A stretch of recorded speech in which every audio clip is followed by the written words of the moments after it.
or whatever at one solid speed.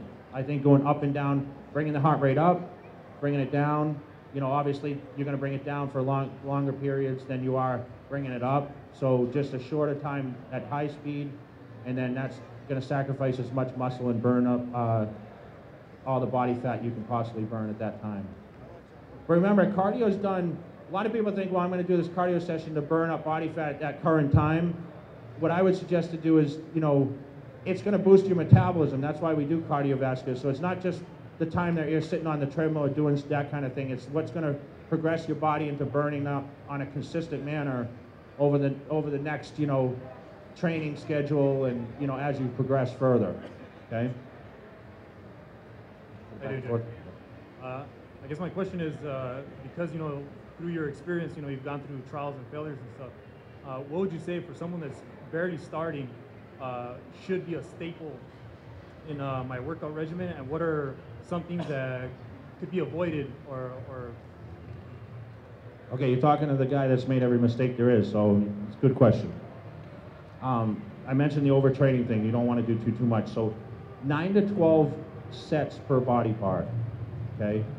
So I would pick 3 or 4 different exercises. So if you're going to do chest, I would pick 3 or 4 different movements, 3 sets each. Same thing with back, legs, arms, whatever you want to do.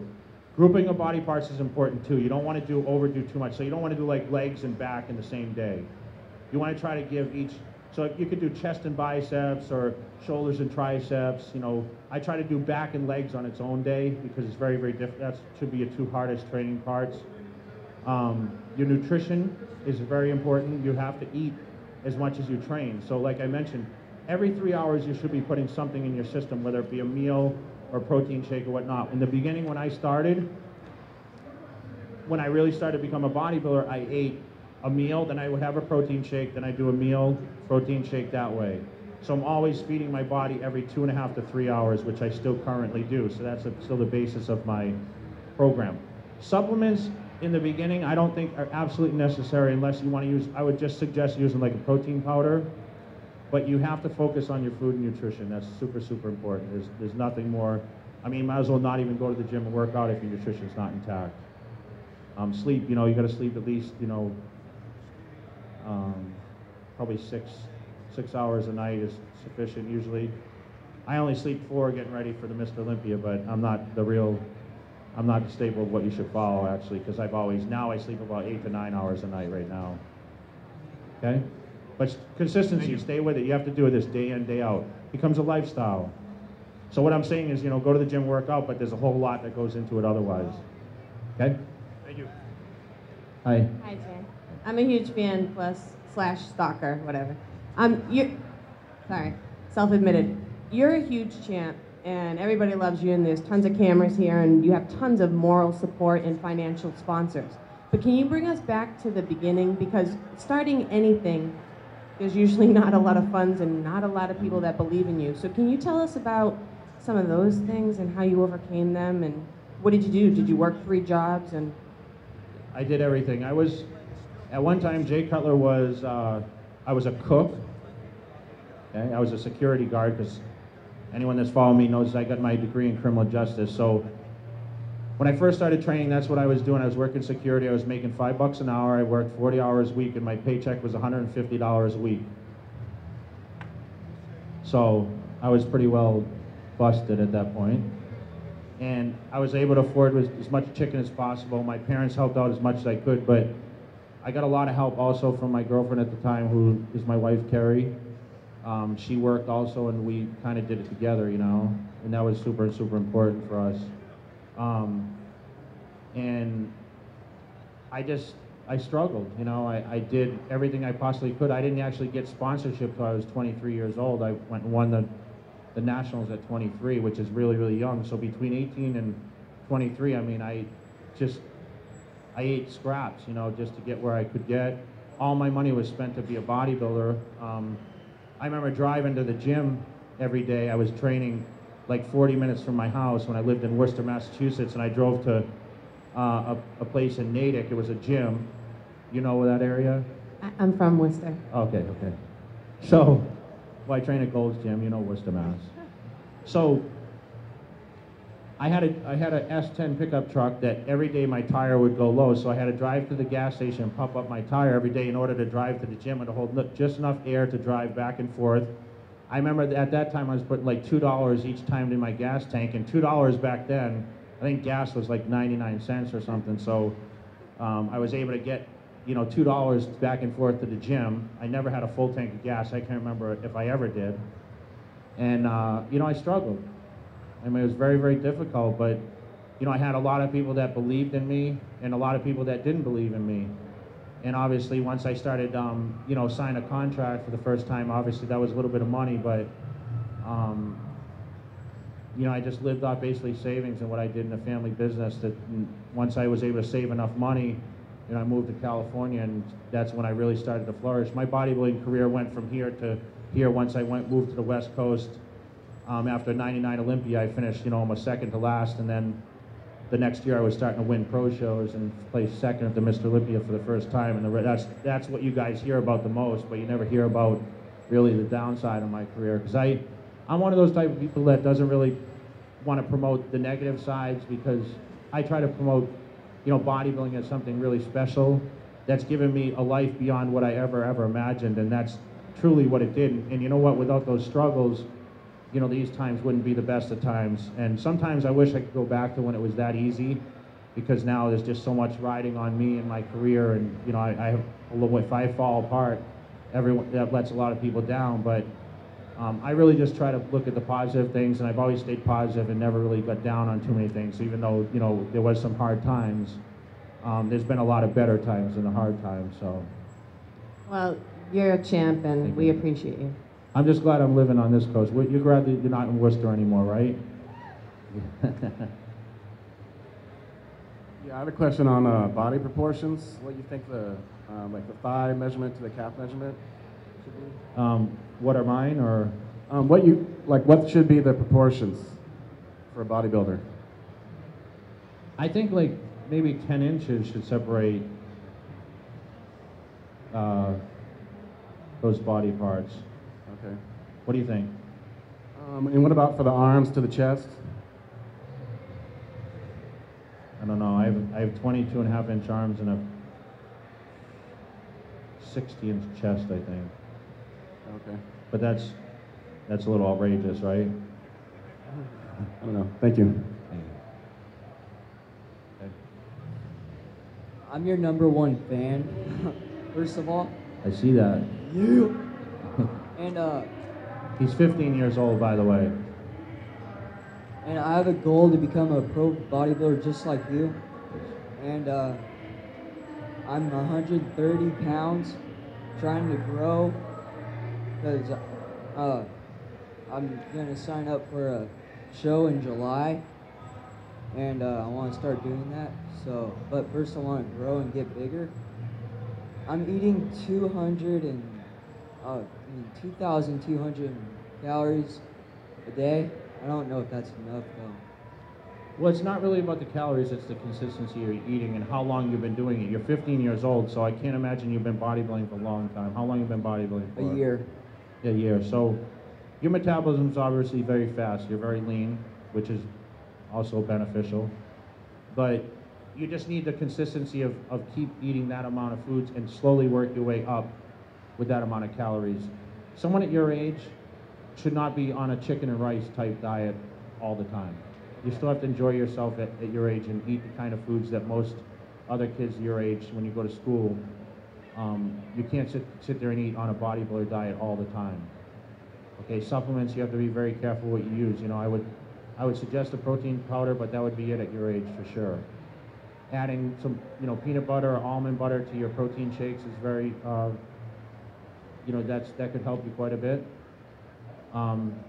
I know when I started bodybuilding, I ate a lot of peanut butter and jelly sandwiches. I mean, that's a lot of kids eat. It gives you extra calories, and you know, you just need to keep pounding those calories in without it being a lot of junk food. Okay. But consistently, every 2 hours. I mean, if you're lean as you can, you're probably hungry all the time, right? You got to eat as much as you can, even if you have to, you know, get up in the middle of the night and have a protein shake or grab something to eat out of the fridge. Okay. And I see, you know, you have your dad's here with you. He supports you, which is a huge, huge plus. In the beginning, my dad didn't understand what bodybuilding was. When I told him I was going to shave my whole body down, put color on myself, and pose in posing trunks, he didn't know what to think. Remember, I come from nowhere, USA, and for me, I mean, my dad didn't understand how I could make money unless I was, you know, shoveling cow manure or something else. You know, he didn't know anything. My dad's 81 right now, actually, so he's a little behind the times on what really goes on in this kind of world, you know. I enjoy going to the gym every day, and I just love lifting weights and love doing all this, so I think it would be a good job for me. Well, just stay with it, stay with your education, and keep following your passion. I mean, it will happen if it's really meant to be, you know, but don't change your whole focus on what you need to do with your schooling and, you know, finding that niche in life. You need to make sure you just focus and keep driving forward and stay very, very positive. Don't let anyone tell you different. All right, thank you. Okay? Okay. Hey Jay, when you started out bodybuilding, what was the most difficult body part for you to develop? My chest. My chest was small because I had really wide shoulders, so. Okay, and for me, it's my calves. What do you suggest for? We had a calf question yesterday, and I had really small calves too. I was going to say my calves or my chest because my quads were so big. And for me, I mean, I believe calves should be done. You walk on your calves all day long, so it's, you know, the fibers in your calves are made, you know, there's different types of fibers.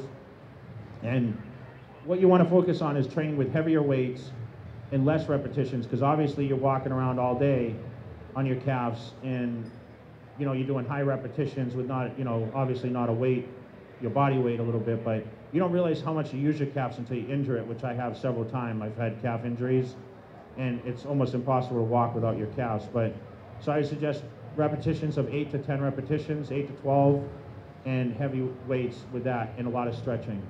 That's going to help blow that muscle up as much as possible. But I would train it just like every other body part, maximum twice a week, but I usually once to every 5 to 7 days, just like anything else. I treat it like I do my triceps or my biceps.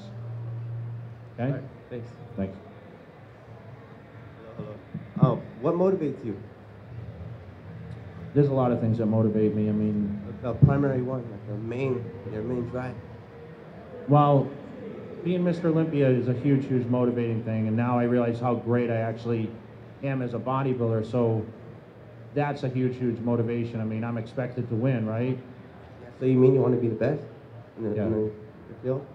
I want to be the best at what I do. I don't want to What do you consider the best? winning the Mr. Olympia competition. That's about the best, right?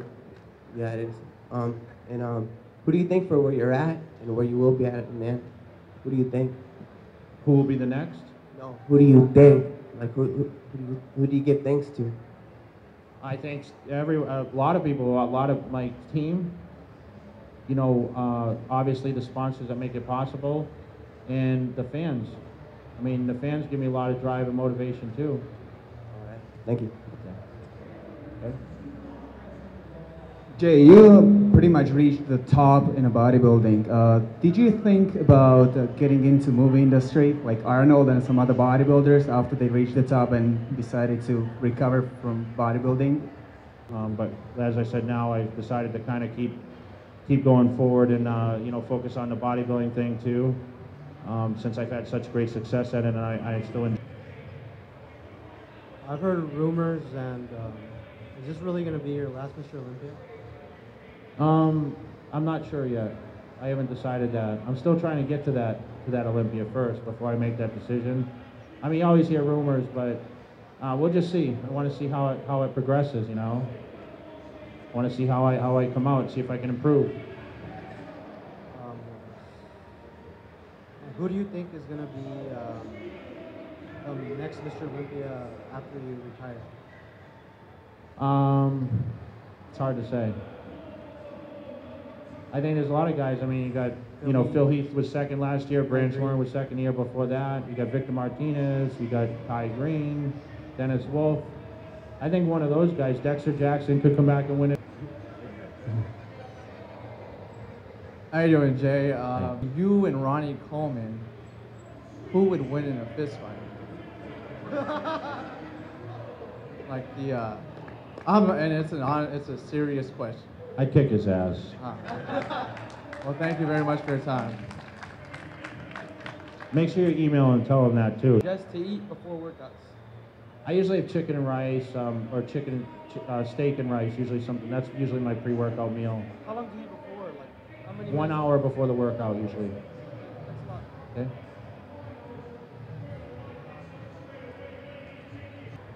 I use the bathroom about 6-7 times a day. Do you mix like cardio? Do you even do cardio? No cardio at all. No. I train pretty quick. I train. You know, I mentioned I'm in the gym. More of a request than a question. Is there any way we could get some poses, a double bi, or? You want to pose down with me? Is that what you're asking? I don't me? want to pose down, but I like to see you. Of course, yeah. We'll do that at the end. After her question, we'll hit a couple shots. I just want to know, by looking at me, do you think I can be a bodybuilder? Potential? I'd have to see you with your clothes off. Oh. I can take my jacket off. All right, well, you can hit a couple shots for us. Let me see your front double bicep. You know what that is? Like this. Pretty good, man. You got good muscle tone there. Why, you want to be a bodybuilder? Maybe. I'm not sure. You scared to compete? Be honest. Yeah.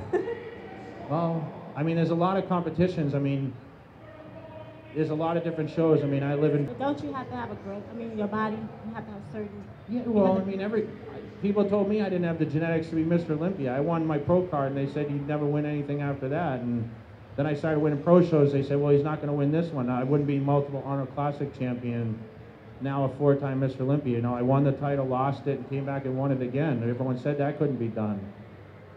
You know, so, I mean, looking at your physique, I mean, I can't, like I said, I mean, anyone's capable of doing this. I mean, this kid's 15 years old and he wants to be a bodybuilder. I mean, at 15, you're not going to be, you know, really muscle bound, but, you know, you never would know what that would bring. I mean, people, you guys seen pictures of me when I was 15, right?